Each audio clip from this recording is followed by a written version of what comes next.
రెటికా సింగరేణి స్కామ్ల గనిగా మార్చారని మాజీ మంత్రి హరీష్ రావు ఆరోపించారు. ఫుట్బాల్ కోసం సింగరేణి డబ్బులను రేవంత్ రెడ్డి వాడుకున్నారని విమర్శించారు.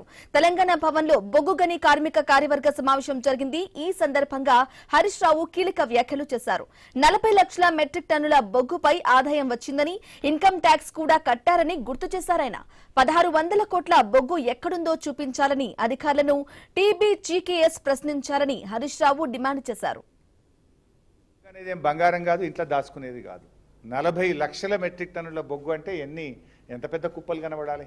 ఈరోజు మా టీజీబీకేఎస్ కార్మికులకు కూడా చెప్పినాం, మీరు వెళ్ళి చూడండి ఇక్కడ బొగ్గు నిల్వ ఉందా లేదా, ఏమైంది. ఇప్పుడు సింగరేణి 4,200కు ఒక టన్ను అమ్ముతుంది బొగ్గు.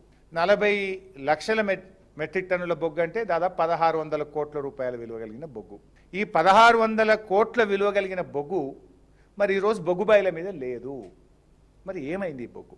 ఈ బొగ్గు ఉత్పత్తి అయిందని గత సంవత్సర రికార్డులో, పోయిన సంవత్సరం ఫైనాన్షియల్ ఇయర్లో సింగరేణి ఉత్పత్తి, సింగరేణి ప్రాఫిట్స్లో దీన్ని డిక్లేర్ చేసిండ్రు.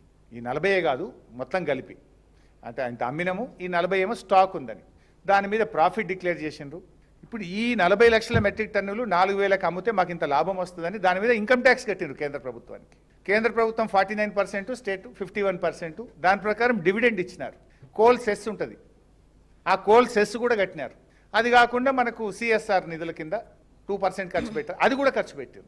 మరి బొగ్గు ఎక్కడ పోయింది? ఇప్పుడు ఆ 1600 కోట్ల రూపాయల బొగ్గు ఉన్నదా లేదా? వివేక హత్య కేసులో నిందితులను